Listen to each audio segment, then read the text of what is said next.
నీటిని జాగ్రత్తగా వాడుకోవటం, జల వనరుల్ని కాపాడుకోవటమే లక్ష్యంగా ఢిల్లీలో జల వారోత్సవాలు ప్రారంభమయ్యాయి. చెరువులు, నదుల్ని కాపాడుకుంటేనే భవిష్యత్తు తరాలు బాగుంటాయన్నారు నేతలు. దీనికోసం అందరూ కలిసి రావాలని అన్నారు. నీటి సమస్యలు తీర్చేందుకు తెలంగాణ, ఏపీలు తీసుకుంటున్న చర్యలు బాగున్నాయని ప్రశంసించారు కేంద్ర మంత్రులు.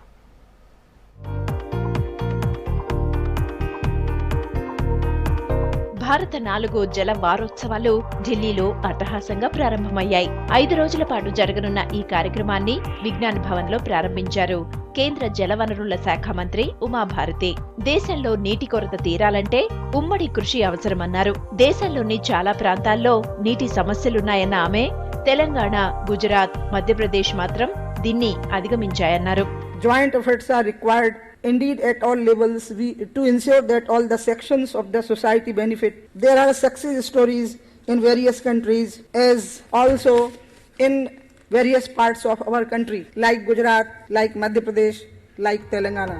నీటి వనరులు సమృద్ధిగా ఉన్న రాష్ట్రాలే అభివృద్ధి సాధిస్తాయన్నారు కేంద్ర ఆర్థిక శాఖ మంత్రి అరుణ్ జైట్లీ. ఏపీలో పట్టిసీమ ప్రాజెక్టు ద్వారా నదులను అనుసంధానించడం సంతోషకరమన్నారు.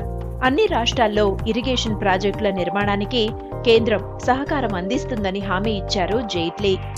In irrigation have actually added to the growth process of those states. In almost a 100-day campaign, the Andhra Pradesh Chief Minister Shri Chandrababu Naidu has connected 2 rivers in Andhra Pradesh. Those dry areas of Anantapur and others which have absolutely no water are going to be hugely impacted by it. Though it's a state subject, the center will stand behind and give a push to the states. And therefore the Water Resource Ministry has decided that several unfinished projects will be completed this year. పాఠ్యపుస్తకాల్లో నీటి గొప్పదనాన్ని తెలిపే అంశాలు చేర్చడంపై కేంద్రం ఆలోచన చేస్తోందన్నారు రాష్ట్ర నీటిపారుదల సలహాదారు విద్యాసాగర్ రావు. మరో 4 రోజులు జరిగే సమావేశాల్లో దీనిపై చర్చించనున్నట్లు చెప్పారు. రాష్ట్రం తరపున ఆయన జల వారోత్సవాలకు హాజరయ్యారు.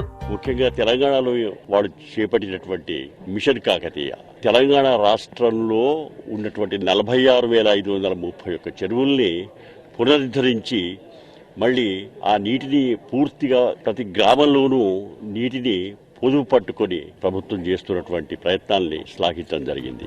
దేశంలో ఉన్న తక్కువ నీటి వనరులను వినియోగించుకుని అద్భుత ఫలితాలు సాధించిన ఇజ్రాయిల్ జల వారోత్సవాల్లో భాగస్వామ్య దేశంగా ఉంది.